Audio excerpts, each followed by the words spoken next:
Maqaa Abbaa, maqaa Ilmaa, maqaa Hafuura Qulqulluu sadan Waaqa tokkoon ni amanna. Amiin.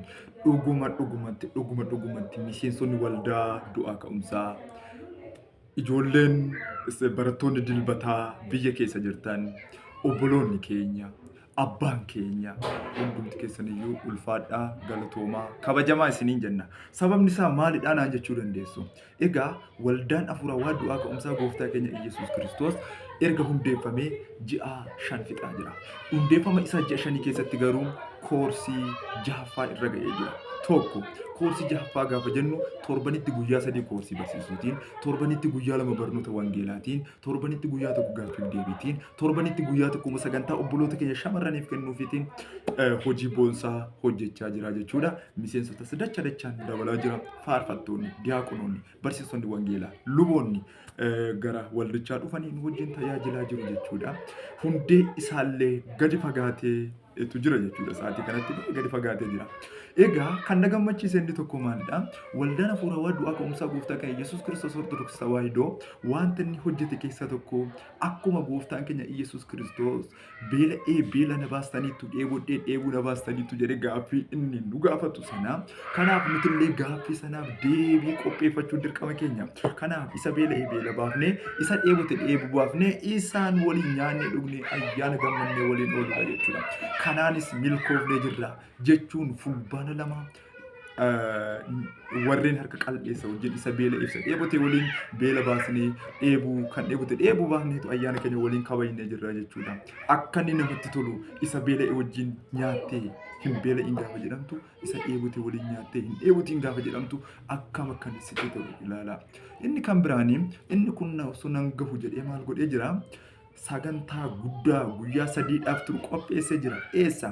Jimmaa yookaan kutaa lallabaa Jimmaa mana kiristaanaa Sanxaammaa Sillaasee Saqqaa Coqorsaatti jechuudha. Qopheessee jira jechuudha. Kanaan immoo maalidha? Tajaajiltoota qabu keessaa tajaajiltoota 3 Finfinnee irraa tajaajiltoota abbaa tokko immoo Jimmaa irraa qopheesseetu isaa booda namoota isaa arfan gara eessaatti ergaa jira? Gara mana kiristaana sanaatti ergaa jira. Har'a kunoo achi ga'anii jiru. Sa'aatii kana ilaala. Sa'aatii kana eessa ga'anii jiru? Lafa tajaajilaa ga'anii jiru. Fageenya nun dhorku akkuma kanaallee rakkoof gidiraan nun dhorku. Nuti yoomiyyuu gara fuulduraatti kan deemnudha. Afaaniin qofaa osoo hin taane hojiitiin agarsiisuun dirqama keenya jechuudha. Kun immoo maalidha? Tokkummaa waldaan du'aa ka'umsaa qabantu yeroo gabaabaa keessatti firii hanga kana argamsiise jechuudha. Waldaan du'aa ka'umsaa tokkummaan isaanii, jaalalli isaanii, nageenyi isaanii, waliigalteen isaanii ajaa'ibaa jechuudha. Kanaaf waliigaltee yoo qabaanne yoo namni kamiyyuu waliigaltee yoo qabaate gaara dhiibee hin jigsine hin qabu, wanta hin hojjenne hin qabu, diina isaa hin sodaachifne hin qabu jechuudha. Tokkummaan hundaa caala kan jennu kanaafidha. Eeyyee isinis koottaa warreen miseensa waldaa kamiyyuu taatanii hin jirre koottaati miseensa waldaa keenya ta'a waliin haa barannu.